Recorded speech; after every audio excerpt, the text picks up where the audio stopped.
This is Pop Culture Confidential, and I'm Christina Yerling Biru.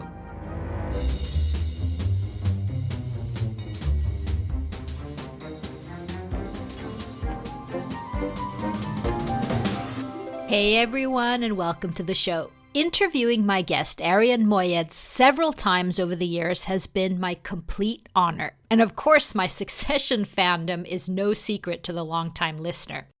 It's been amazing to watch his incredible run of successes on TV and film, of course as Stewie on Succession, in Spider-Man No Way Home, Mrs. Marvel, Dr. Andy on Nobody Wants This, just to name a few. And to follow his work with Waterwell, his nonprofit theater group, and appreciate his strong sense of public service and civic engagement. I even had the chance to see him live on Broadway in the 2023 revival of A Doll's House opposite Jessica Chastain. And the successes keep coming, now with the quietly fantastic Marvel series Wonder Man. Arian, welcome back. It's been a while since we talked, but I see you everywhere.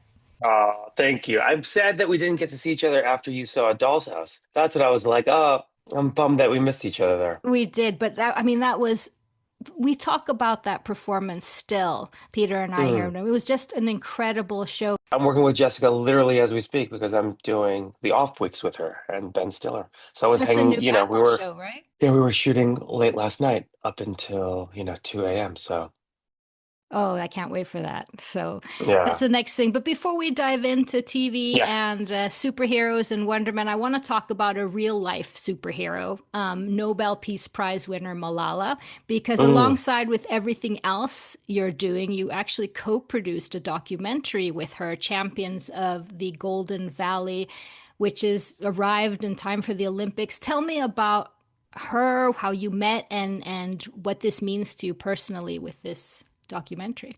I mean, Malala and I have known each other for a few years, and during the last Iranian uprising that was happening in Iran, which was Women Like Freedom, I reached out to Malala and said if she would do a statement. And so we kind of like talked for a bit, and she made a statement that we put out into the world that went viral 20 or 30 times more. And so we started kind of our relationship in the civic space. And when you find trust, I always find when you find people that have trust starting there, it's much easier to get other things off the ground. And so I was in last year's, circuit, the people that I work with on U.S. veterans that Waterwell works with, which we'll talk about in a second, I'm sure, that works with, and also my Afghan friends that also Waterwell has worked with in the past years, were both like, you got to see this documentary called Champions of the Golden Valley. Saw this documentary about skiers in the Bamiyan Valley, and Ali Shah, kind of like the protagonist of this beautiful film, is trying to get together all the men and women, young skiers, to like start building an industry of skiers in Afghanistan, and they don't have skis, so they make their own skis. So the filmmakers went out to Afghanistan, filmed it pre and post the fall of Afghanistan. And so they made this beautiful documentary. And I immediately said, I got to put my name on this, but I got to show this to Malala. So I just showed it to Malala, and the rest is history. And so we got our names attached to be executive producers on it. And we are lucky to say that this team has kind of like in a very remarkable, kind of accessible way, the movie is accessible to everyone internationally on Olympics.com. All you have to do is put in an email address and you can watch this It's for free. glorious You can doc just, free. It's completely free. And that's kind of, it's this wasn't a Waterwell project. Champions wasn't a Waterwell thing, but Waterwell comes from a lot of our philosophy stem from accessibility, giving people access to art and not making it an elitist thing. And so in a way, partnering with the Olympics was very, very exciting for the filmmakers, especially who just did such a glorious job with Ben and Katie and Bakhtash and everyone there. So it's great to champion such a championship of a movie, I guess. How many times can I say championship in this sentence? I also understand that you did some work with New York City Mayor Mamdani. Mm, Tell me about that. yeah. How do you feel his first weeks have been? What does he mean for? Yeah, I mean, we all, you have to imagine what it must feel like as an Iranian immigrant coming to this country, right on the heels of the Iran hostage situation, landing in Chicago, realizing at a very young age that, like, uh-oh, being Iranian, Muslim, all these things are not good for this world. And then all of a sudden have a mayor that represents the kindness, the strive for excellence, the hospitality, the caring, be our mayor of New York City. You have to just imagine how mind-altering that must be for my 6-year-old brain, because it still doesn't make a lot of sense. Um, yeah, he's doing a great. His first month has been absolutely fantastic with more things he's done in the last month than people have done forever. I mean, he's out in the cold, he's shoveling. He's a man of the people, you know. You know, he to me and a lot of Iranians say as well. He gives off a very Iranian. It's a Middle Eastern, Indian energy of just like, I'm going to help others, and that's going to build community. And when you see him on the ground, and when you see him shoveling, and when you see him kind of like, I don't know, just caring for the people of New York, is just it genuinely is it's galvanizing. For the listeners, go back and listen to the latest episode when Erin and I spoke because we talked a lot about your incredible journey, your family's journey, as you mentioned, leaving Iran very young and coming to Chicago, and how this shaped the stories that you want to tell. I was wondering, since we last spoke about that, do you feel it's even more urgent? Yeah, I mean, always, always. It's never going to go away. The art is the thing that will not leave us. So it's always going to be urgent. I mean, I'm going to answer that question by talking about Doll's House again, the show that you saw. The play was done in was written, don't quote me, someone will put it in the chat, like 1860s, 1870s, something like that, right? And so now all of a sudden we're doing it during the height of woman life freedom of Iran, during the height of what's happening with Roe v. Wade in the States, during the height of Afghanistan. Like everywhere in the world, women are being subjugated to more and more pain. And now we're doing this play written by this guy from, Europe all the way back in the day. And everyone's like, isn't this play so relevant? Mhm. And it's because art that really touches on the big complex things that we can't answer will always be relevant in that way. The hope would be that the play would be dated. The sad thing is when you see a doll's house or when you see, someone being like, oh, isn't it more urgent right now to tell stories about Iran more than ever, is that it's because it's painful because we should be past this now. As a society, we should be moving past this. Why aren't we learning on these things? And that, I think a lot of that is because the way that people are getting access to learning about like people and empathy is is is is not effective, and art does it better. It just does it more successfully. It does it more successfully. Yeah, We were talking about one the like Wonder best way. Man, like, Yeah. yeah, you like my character of Wonder Man. There's like a lot of similarities of what's happening in the United States right now. But you know what I mean? But like they like you gotta like you gotta empathize with people that you don't even have anything in relationship with to understand why they would make these decisions. And then that is the reason, and art is the best tool for that.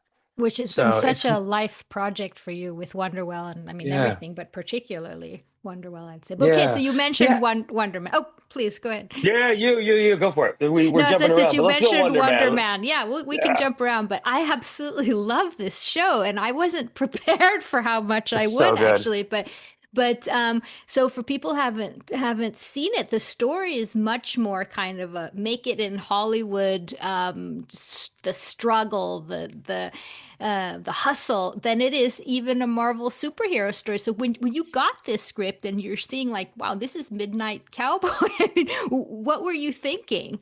My first thought is like, oh my God, to be in these scenes, to be in the scenes with Ben Kingsley was just my first thought. I mean, just Sir Ben, I just pure just actor, just being like, oh, I'm going to be acting with Sir Ben. Okay, Sexy Beast. We got Gandhi. We got Schindler's List. Can I just say Keep he's going. like what 82 or something when he Yeah, turns it on in your scenes, it's mind-blowing. he's so good. He's so delicious and fun and honest. And we were making a different show. You could tell the moment that we got on set, and the moment you read these scripts, you're like, "Oh, this is a different thing." Because there's not a lot of Marvel in it, I guess. There's not that one way to just say it. And the story about these actors and the craft of what we do, and the and how grandiose it is, and how much ego is involved, and how much you have to know yourself to be a great artist. Like all of those small little things that are like interwoven in this beautiful, series, felt really alive and present and very like, oh fuck, I think I know people that relate to this very deeply. Yeah, and particularly now after like the strikes and COVID and how, how what the pressure is on the arts. Yeah, and it's very honest. I mean, there's a little montage you've seen of him doing a self-tape, and I'm telling you, every actor, that's the most realistic I've ever seen something like that go, because it's so, yeah, I've taped myself, I recorded my own voice and acted off myself. It's crazy, but there are scenes in there that again go to a bigger purpose of again what we were talking about earlier about the civics of this all is that you know Yahya Abdul Mateen's character of Simon Williams is hiding something, is hiding a secret from the world that no one, he can't let people know who he actually is, and because of that it's making him always make thinking, just like a thinking artist. And you can't be a great artist unless you know who you are. And so that conundrum in the middle of this show, that is really like the spiritual journey of this whole thing, is so real for us right now in society. Of like we're all now faced with some fucking serious questions in front of us. One road, especially in the United States, one road is scary, one road is less scary. And so we are all faced with these like moral dilemmas, like who are we? What are the decisions that we make? And Sir Ben gives this stunning monologue of just, talking about we are the sum of us, of our joys, our griefs, our sadness. That's what we're supposed to. I don't know. I'm honored to be a small part in this, to be the evil guy in this Yeah, but what's fucking so thing. interesting about Agent Cleary, which you play, which you've played before, I mean, you say that he's evil, but honestly, Yeah. he's kind of just caught in the He's system, trapped. He's trapped. right? Yeah. Yeah. I mean, we are living, I don't know if this is going to relate to anyone listening to this, but we're in the show. There's a prison complex that they're building, and they built it's so big and so much and so massive, but they don't have enough bodies. So they're going to grab as many people to throw into the bodies to make sure that the prison system, I mean, and so we're now given the directive. We need some butts in, concrete beds. And for whatever means necessary, make that happen. That's a fucked society that the show is saying. That is obviously obvious what's happening in at least the United States, if not in Iran and all over the world. We are being run by people trying to make money, and then they divide us as if we're the issue, but it's a version of them to get more money. It's so Cleary is very, caught into that very, you know, which is what the Nuremberg trials were about, weren't they? I mean, that's what they were about. They're about like, I was just doing my job, you know. So I love that complexity. Do you think it's brave? Have we come to a certain point, the fact that Marvel can do a series like this and have these themes that you're talking about? First of all, I think Marvel, this show was made. We started working on. I mean, I found out about this in 2022. and it came out in Yeah. 2026. And then we were supposed to shoot in 2023, but the strike, I mean, like this thing has been so when they were writing this, it wasn't as urgent as it is now. But even back then, because, it's been happening for generations, it's when you tell those kind of truths in a very, very simple way, it's going to be relevant over and over and over again. So I think Marvel just kind of like, and Andrew Guest and Destin and that entire team just kind of like made it happen. I don't know. Again, I say this because it was in 2021 they started writing it, 2022. It's just like it's been a while. And everyone Yeah. wants me to ask if you're coming back as Agent Clear.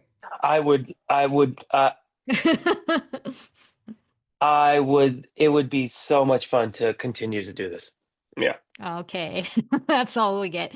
Well, you're also making waves, of course, with Dr. Andy, which everyone's talking about, and nobody wants this. It's kind of a therapist that's kind of blurry lines. So I'm not sure if Kind he's of. kind of Kind of. questionable.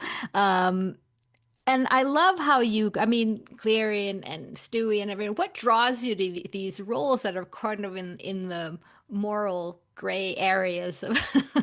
Yeah, I mean, I kind of prefer those. I like playing characters like that just can be one way, but also be another way, and could be one way. I don't believe in the binary in that way. I just feel we're all so messy, so I love that. And to be honest with you, a lot of it's the people. Like all your scenes are with Justine. Oh, really? Okay. Yeah. So where do I sign? I mean, it's really kind of a little bit of that, and Kristen Bell and Adam Brody and Tim Simmons and Jackie, and like it's a phenom group of actors.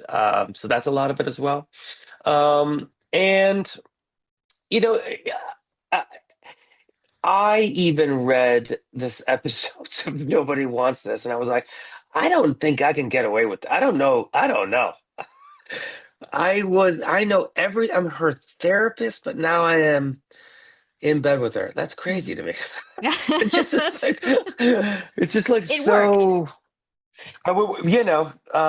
you just got to believe it. You just can't judge these people. Same with Torvald. Like, you know, Torvald in Doll's House. Like, I can't. He doesn't know he's being a misogynist. I know that's crazy, but a lot of men don't know. They don't know that they're being a That's the misogynist. problem. That's the issue. And so you just go clear-eyed and go down a road that and so and he really loves her for both Torvald, for Dr. Andy. I mean, he really, really, really loves her and just really wants to, dote on her and just be with her. I mean, having that scene where another former client slash girlfriend shows up, equally gorgeous, is like that's where it starts getting into the real shady, shady, shady That's where land. it's like, this is, yeah, some shady shit to be Yeah, yeah, true. yeah, yeah. But I mean, and I was thinking the other, I mean, you were just saying how things, are made long time ago, but feel even more relevant today. Talk about Stewie Yeah, right crazy. now. I mean, do you ever reflect on that character and what's going on today, a couple of years later? To me, every time I think about that, I think about how brilliant the writing team is. Oh, we'll never get old. And it will just it is even the Epstein stuff, the yacht stuff, all of it, every aspect of it. Um, they have these shady emails. There is so much truth in what they were doing The merger between that big tech and politics. I mean, just there's that. four people that they're you know what how do we cut good? We're gonna cut 20,000 jobs. All right, great. Next, what happened? That's happening so often that it's not even making the news anymore. 20,000 jobs gone. Amazon doesn't need these employees anymore. That they just it's The just Washington Post. the Washington Post. There's a lot of you know it's a game of money. Trump, the business, Logan Roy got the keys to the car. Do you know what I mean? Like the money people are running these things. It's the every aspect of it makes me feel like the writing on that show, and Jesse and Tony and John and Lucy and Susan, and they were We need just to listen all to them beforehand and then start, correct. okay, they're Correct. saying this, do that. But Christina, that is art. That's art. That's what it is. I mean, read Aeschylus. Read. I mean, it's the same shit. It's all the same. Like we should be listening to those artists because they're just telling you this is what the fuck is gonna happen. You know, the elections frauds, like all that election stuff was too on the nose. They all have to go kiss the ring. All these cyber bullies that have bajillions of dollars Yeah, have to even go what kiss the happened to the rings. Murdoch family recently. Exactly. It's like it's everything is what the yeah. So that's what. So what I think about that moment, I think about that. I just think about how the writing on that show is just so brilliant. I mean, you work with Justine, but do you keep in touch with the Succession family We at all? got some tech. We got some chains. We You got got some the text texts? chains. Oh, I'd like to be part of those. You know, I mean, who do you think, man, I think Alan's the best of the text chain. He just spices it up and he's like, boom, I and can we're off. imagine. Yeah. What about Sarah, though? I have the feeling she's really funny. She's fun. Sarah is like a cheerleader. She cheers Mhm. everyone on. Great job, but you know. Yeah. And we're also like, like we all for her all her fall premiere, which was in New York. They came and remember she was on Broadway last year doing Dorian Gray. John Gray, yeah. And Uh yeah, Kieran, yeah. And so and they were and all, you Kier guys were all there. Yeah. yeah, we're all there, exactly. We threw a party, actually. We threw a Tony party that night. Sh- we all were when they came back, we all hung out with Sarah that one night. And it was the entire crew that of the New York crew that was there. And I felt bad, like the Succession crew was like overpowering the all her fault crew. Have you seen that show? I love that show. I love that show. That's great. Yeah. She's so amazing on that show too. And so anyway, it was just super fun. It was, we're tight. What I haven't seen and what's the huge disappointment that I didn't get, wasn't able to because of life, but I didn't see her in the Dorian Gray, which I hear is like Mm, the most incredible one woman show. yeah. Did you see that? I saw it 3 times. Yeah, I saw it twice in London.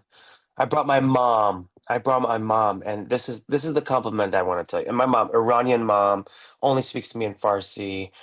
It's just pure immigrant heart. But we're in London, and we're hanging. We see the show, and we're backstage with these like beautiful theater. We're waiting for Sarah to come out, and she played 30 characters. I don't even know. Someone will tell you.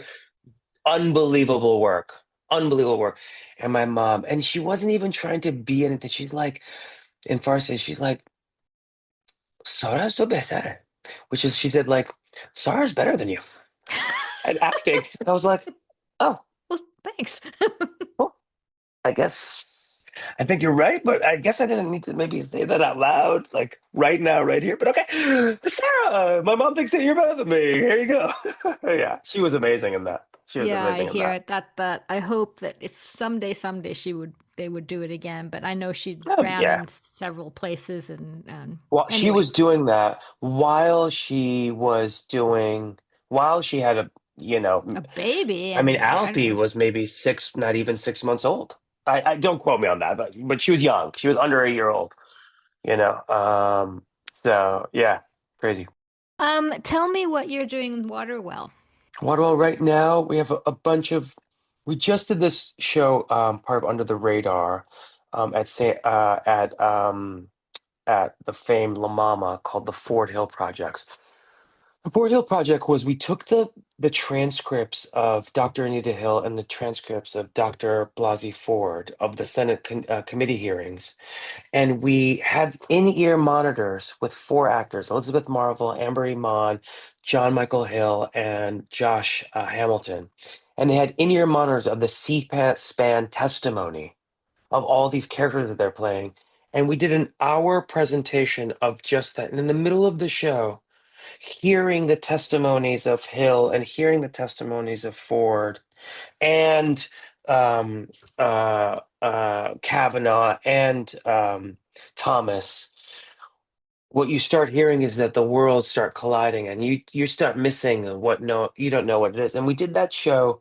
Um, we had 1 week of performances, and after each of those performances, we had some of the leaders in women equality rights in New York City and the country come. And we had these amazing conversations. I don't want to do an exclusive here, but there's going to be some more news about the Forward Hill Project in this fall. So if you want to know more information on that, waterwell.org. And that's one. And then we work deeply, Christina, with in the immigration world for years.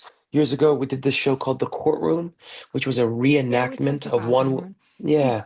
And that courtroom was made into a movie, and that movie has now toured the country at universities and been done all over. But that show brought all these immigration right activists to our table. And now we've done dozens upon dozens of shows and work with some amazing organizations. So we have two things coming up that I can talk about.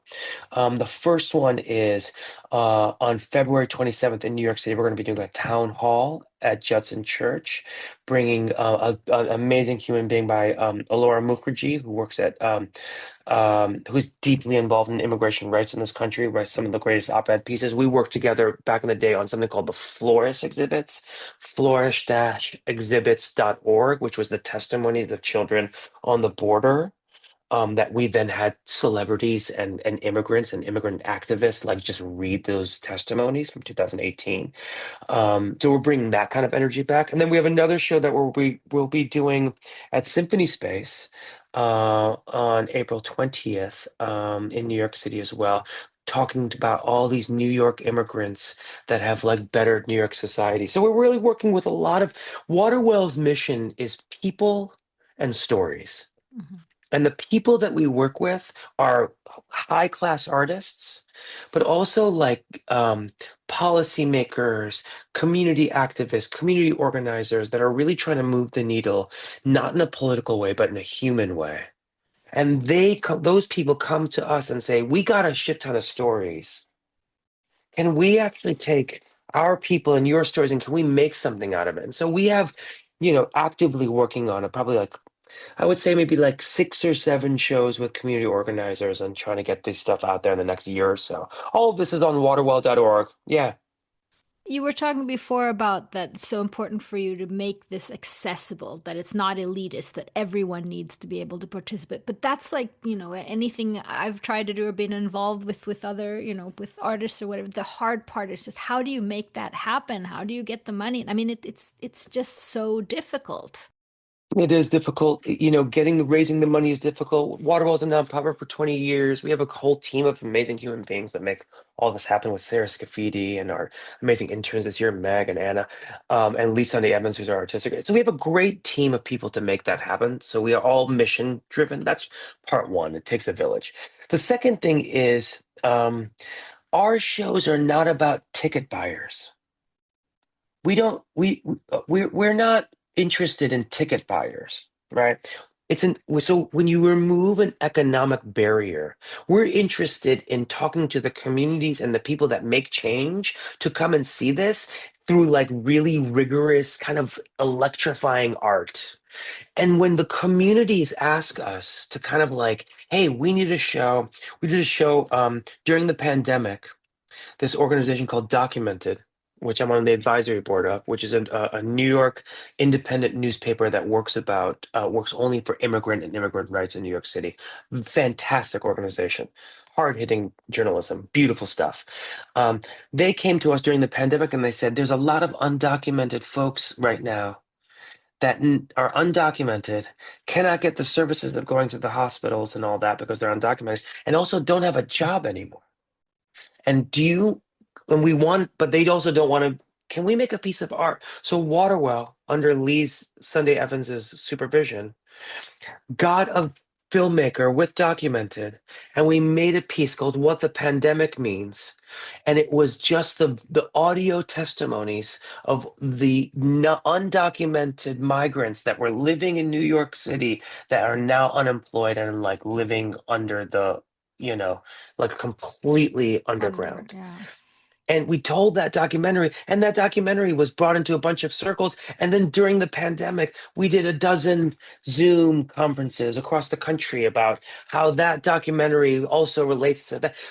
So really, we say it's depth over breadth. So you go to the communities that are interested and really, I don't like to use the word service, but really try to like listen to them and give them what they're wanting, and really listen to them and be, have almost a journalistic eye on it to just go to the truth, however messy that might be. And then they start coming. And then they start coming. And then when you build trust with a community, um, I really believe they keep coming back. Mhm. Um, and that is, it sounds like some sort of like revolutionary act. It's just theater. I mean, when they were doing, Aeschylus wrote this play called The Persians. The Persians was the oldest play that we have, supposedly. And this play, Aeschylus fought the Persians. He was Greek, and he fought the Persians, beat the Persians, and then might have written a sympathetic version of a play from the POV of the Persians and them losing by his hands. Do you know what I mean? And some That's people, kind of a and mind fuck. You have to put that around. I have to think yeah, about that so one. he is empathizing with the enemy that he just beat. Do you know what I mean? Now, some people are like, "Oh, he was doing a propaganda play for that. He was doing a propaganda play for the Greeks, so they could like rah rah." So, but both version of these, because the truth is being told, both of these can fit actually. And so people gathered there to better understand how it must be to be a Persian, or and so in a way, I think that is the kind of like the functioning mechanism. It's gathering people in a room to experience some sort of art so that we can kind of like move forward and stop othering each other as if we're different, which we're not. Yeah, yeah. Well, you have, I mean, you're doing such good. You just have so much Oh, passion you're and amazing. you can Thank call you. for, I'm going to call Malala now and you're putting this together and putting that together in big groups and small groups. It's really impressive. I've always been so impressed by that. So keep You're the going. best. Thank you. What Thank you. about Thank you. your Thank you. TV Hollywood projects? What else do you have coming up on that Right side? now we're shooting, I'm shooting, the thing I could talk about is that I am shooting this new series for Apple called The Off Weeks, together again with Miss Chastain, which has been really fun. We were shooting late into the night last night, and that also stars Ben Stiller and Richard Gere, Oh, which wow. What a which is cast. really, yeah, it's really cool. And Annalie Ashford, and it's a really good group of people. John Cho. Is it a book? Is it Um, what is it? What's the source? Or um, it is, I don't know how much I could say about this show. okay, okay. I really don't. Well, But I will we can say it go is a check it out. real fun. It is a real. It's. We just started shooting. It's a great group of people. Michael Showalter is directing it. It's got real kind of like gorgeous style and energy, and it's got humor, and it's got some intrigue, and it's got some mystery, and it's I think it's going to be something that's really kind of fun and exciting, and it's cool to be shooting in New York, which is kind of nice. It's always fun to do that. So Thank you so much. Thank you. You always take your time with me, and it's always so inspiring and uplifting to listen of all the things you have and fun to get some little please, please, congratulations to all your successes as well. I know you had some well. huge. Give us some details. Yeah, brag a little bit. Oh, I don't have anything huge. I mean, I did pass the 500 milestone on the show, which was Crazy. pretty amazing, and it is the absolute. I mean, this is my favorite thing of everything I do, getting to have these Mm. conversations with artists like yourself, like this. So the fact that I'll never stop if I don't have to. So I'm really, really pretty proud and happy about that. And if I'm happy the about that for people you. that have You been should. listening and enjoy it, I'm so happy that I always get to hear from listeners and they love hearing from you, and that's the main thing. Well, thank you for All having right. me on and giving me a platform. Thank you. And of course, everyone has to go and check waterwell.org, right? Yeah, please do. And We have so Olympics many. on the City. Olympics.com. You can watch Champions of the Golden Valley, waterwell.org, make a donation today. And other stuff. Other stuff, all the shows you're doing. Thank you so much. Yeah. Thank See you you. soon. Thank you so much to Arian Moayed. Make sure to catch Wonder Man on Disney Plus and his documentary Champions of the Golden Valley on Olympics.com. And thank you so much for listening to Pop Culture Confidential. You can find the show wherever you get your podcasts, and you can find me on X or Instagram. Get in touch at Christina Biro. Thank you so much. Bye.